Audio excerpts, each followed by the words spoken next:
The doctor in front of your name. I love that, yo. I feel like when people see therapy taking place like in the media or on TV or what have you, they have this kind of one track mind of what it is. Like it's supposed to be somebody there just agreeing with you and just listening, just sitting back and we just gonna listen. But I love how you're dismantling that. Your therapist challenged you. Your therapist was somebody who disrupted some of the ways that you think. And a lot of people do have a misunderstanding as to like what the therapeutic process entails. Jen, are you still with me? It looks like the screen is frozen. All right, y'all, we're going to wait for the camera to reload.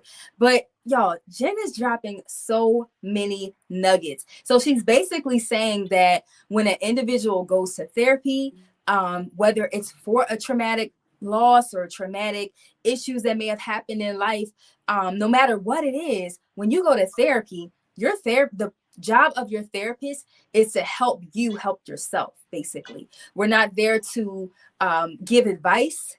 We're not there to sit there and just sit back and listen passively and just allow you to just kind of talk about things and ramble, if you will.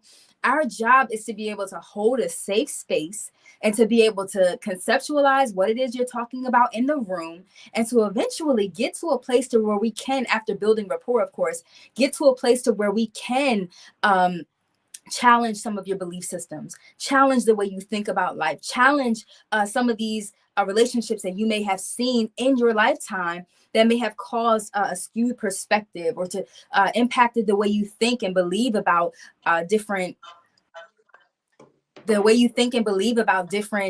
things related to relationships. So Jen, I love that you're starting already, sis. So am I back? Can you hear me? Yes, I can hear you. Okay, perfect, girl. No, because you starting already. And so we just gonna hop straight into it because especially, discussing how grief and other complicated emotions can really impact the way we show up in these dating spaces.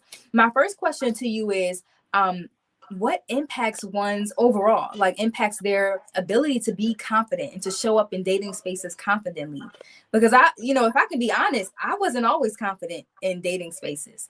So yeah, what do you think impacts that? Me either. I think there are a number of things that impacts how we show up confidently. One, that feeling of rejection. So our failed relationships in the past, or the things that people have said to us, done to us, our traumatic experiences with relationships will affect the way that we show up in our dating relationships.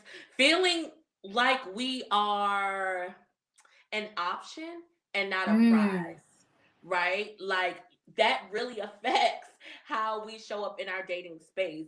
And I believe that we have to, so many people are they're acting like they're on an interview, which is okay, but we have to remember that we are the interviewer.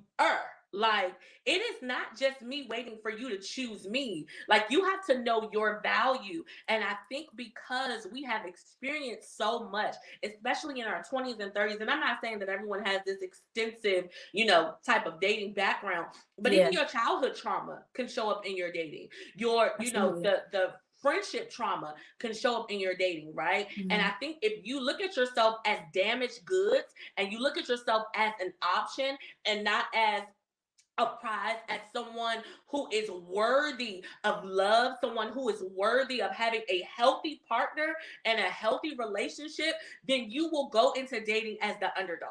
And your rejection will show, and your abandonment issues will show, and all of the past traumas and hurts, they will show. But you literally have to make sure you show up as yourself, worthy as you are, ready to receive healthy love. The doctor in front of your name.